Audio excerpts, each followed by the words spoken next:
You could think, do you know what, I'm just going to cut across, not realising how treacherous it is. But this is treacherous. This is really dangerous. Or is it the terrain so difficult to look through that they need to get more and more people? It is a massive area of terrain to cover. It's just to underline the fact of how treacherous this terrain is. It's quite a tricky terrain to search. As you can see, the landscape's very dramatic and proving extremely challenging for teams to search. As police in Tenerife continue to scour the treacherous terrain. Good morning. Well, I'm here in this area. It is beautiful but treacherous, and he's not too hopeful given the terrain. It's very difficult to find someone amongst this. It's so dense. It's really treacherous, doesn't it? The search would have to cover a vast area of dangerous terrain. I got nightmares in my head, I fear.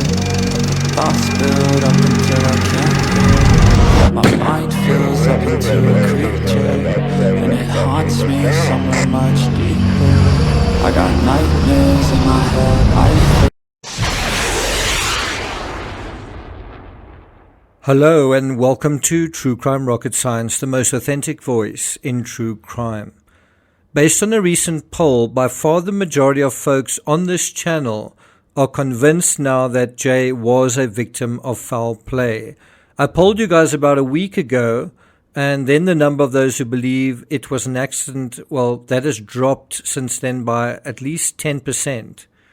Meanwhile, the foul play theory has exploded. More than double the number polled now think this theory makes the most sense.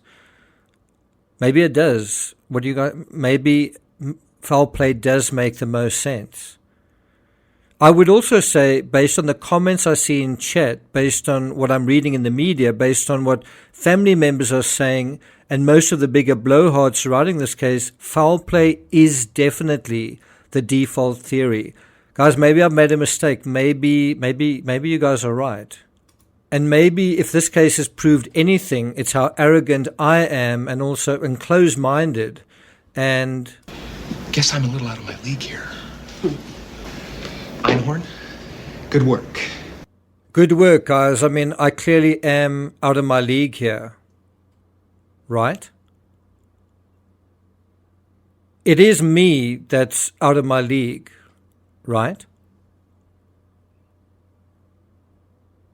I must be stupid as a YouTuber not to peddle this theory as well. I mean, not only will I get more views, I'd turn off fewer of my own subscribers. Who wants to shoot themselves in the foot?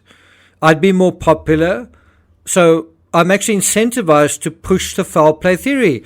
Okay, so I'm going to do that. I'm going to push the foul play theory. I want to be more popular. I want to make life easier for myself. So why don't I do that? Except I'm not going to do that. Does anyone know why? Any ideas why I'm not going to do that?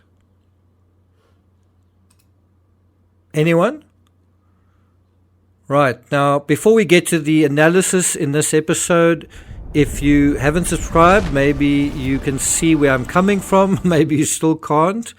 If you're finding this analysis worthwhile, please, and certainly by the end of it, you may have found it quite worthwhile. So please do listen to the end. I am going to make quite a, I think, strong case. If you think I've succeeded, you can like, share, leave a comment. You can also hit the thanks button. Very few of you in the UK do hit the thanks button. Do you not like me? Is it something else? But anyway, thank you to those dollar contributions. I do appreciate it. And let's get started. Now, before I join the foul play club, maybe there's just one more thing we need to look at. Do you mind if we just one more thing, and then I'll join you guys? Oh, there is just one more thing, Lieutenant.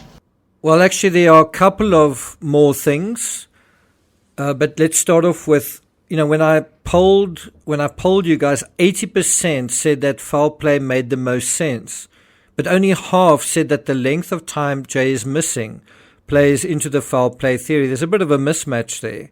50% say the length of time isn't evidence of foul play, and yet the main thing that is different between when I polled you guys a week ago and polled you guys now is the length of time.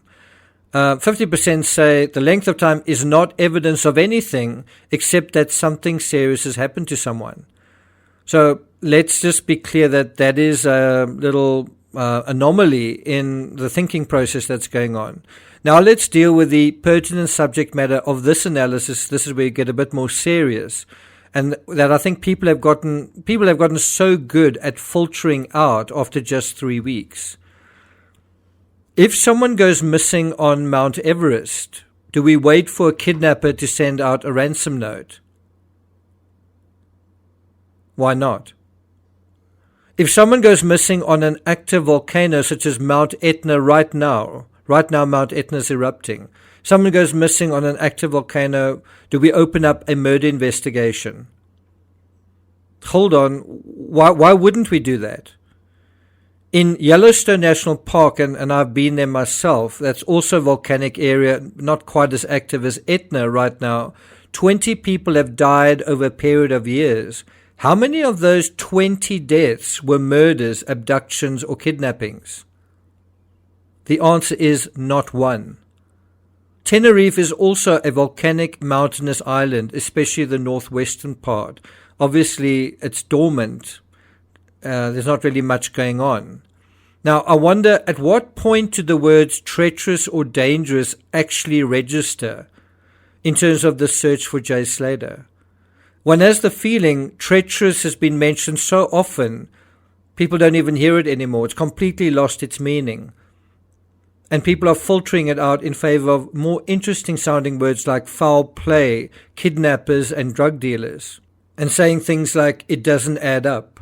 Like it or not, this case, we're at day 22 of an open, active, unresolved investigation. It comes down to a contest between a known quantity and an unknown quantity. It's a contest between the known dangerous terrain. You heard at the beginning of this clip, lots of people that were on site, that walked there, saying how they experienced it as dangerous. It's a known quantity, how dangerous and treacherous and hazardous the terrain is. That's the known quantity. The unknown quantity is a presumed dangerous imputed criminal, some kind of faceless phantom that we think is deadly, and also deadlier than this terrain. We know the terrain is dangerous. We know it's treacherous. We know it's hazardous. We know that he chose to leave the road. We know he'd already cut himself. We know he was hungry and thirsty. We know that he was not well dressed. We know that he was lost. And we know most critically that the teenager had lost the use of his phone. But none of that matters because some unknown El Chapo broke out of a US prison to go after his nemesis, babyface Jay Slater, an apprentice bricklayer from Arzyll Twistle in Lancashire, a bricklayer, his great British rival across the Atlantic. Now, jokes aside, maybe it wasn't a very good joke, but can I ask a simple, serious question before we continue? Do you think Jay is alive right now? Regardless of what exactly happened to him, do you think the 19-year-old is more likely alive or deceased? If you say deceased, and if you say is a victim of foul play, and let's clarify, is that what you're saying? Well, then you're saying he was murdered. If you want to implicate either of the Airbnb dudes, one is a known and convicted criminal. Again, we're anchoring what we know in what we know.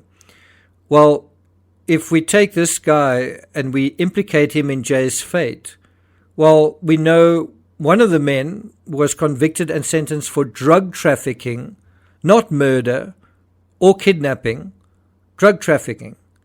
So how did he go from drugs to cold-blooded murder, which is it certainly is in terms of criminal psychology, it's a step one's got to take. Why would he do that? For what? The same argument incidentally applies to Christian Bruckner, a scumbag, no doubt about it, a deviant, yes, but also a petty criminal and a thief. Why does he suddenly break with his own criminal psychology in May 2007 to murder, and then he never murders again? I saw a criticism under something I posted about authenticity. Someone was really upset, and they were complaining, saying it was particularly disingenuous, particularly insulting, particularly arrogant to describe myself as the most scientific voice in true crime. How dare you? What qualifications do you have in science? Do you mind if I answer that? before we continue. I studied a Bachelor of Science for 3 years, which included psychology, industrial psychology, economics, but also applied maths and statistics. Now you might say, wow, you are really blowing your own trumpet, you're bragging. No, I'm answering a question and I'm making a statement of fact. So I do know something about science. And sorry, I know many of you don't believe in statistics, and it's also a very boring subject matter, not interesting or exciting. So you might want to leave whatever you're watching now, because the next part's going to be really boring. It's just not going to be very, very interesting. It's not going to be entertaining. Because what statistics show is just how far off track many of us can be in what we regard as logical, sensible, and reasonable. Statistics really just show likelihoods, right? Probabilities as opposed to possibilities. Are you sure you want to hear this? Jay Slater went missing in a national park. So how do we apply statistics to that? What can stats tell us about that? Well, between 2007 and this year, 2024, there were a total of 4,213 deaths in U.S. national parks, almost 4,500. That is a lot. How many of those were homicides? How many of those deaths, 4,213, were murders? 43. That's not a lot. That's just over 1%. I did quite a bit of research into this area overnight. There's quite a lot more to share with you. Anyone want to know what the most deadly park is in America, where the most people die? It's got the highest death rate. Why is it the most deadly? Without knowing the answer, do you think it might look something like this terrain we're dealing with here? Topographically, do you think it might be similar or completely different? Is that, do you think, a factor in all of this? What the stats seem to indicate is that for whatever reason, murderers aren't drawn to commit murders in national parks. They're hard to get to and they're hard to get out of, and it's easy to see someone doing what they're not allowed to do, in these wide open spaces with long line of sight and random people going by. It's also a stricter and more controlled setting. Often people search the inside of your vehicle and take some kind of ID control.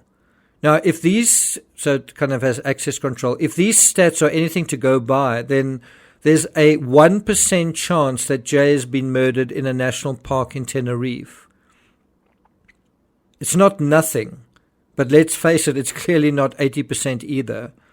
For my part, I think the most treacherous areas are those that are the most overlooked, those that have been the least searched. And so the search needs to go up a gear to search these difficult, dangerous, and hard to reach areas, to focus on these harder to reach areas, not to focus on the easy to reach areas. It's pointless going for an amble in sneakers and shorts to all the easy to reach places. All the low hanging fruit has been searched. After 3 weeks, it ought to be clear wherever Jay is, he's not going to be easy to find. So look harder, look smarter, look more carefully, and probably don't look as much as smell, or perhaps use infrared, look in a different way. Use infrared or ground penetrating radar to see through, to see inside, to detect temperature anomalies or variations inside the tumble of volcanic rock. Does that make sense? Thank you for listening, and I'll see you guys next time.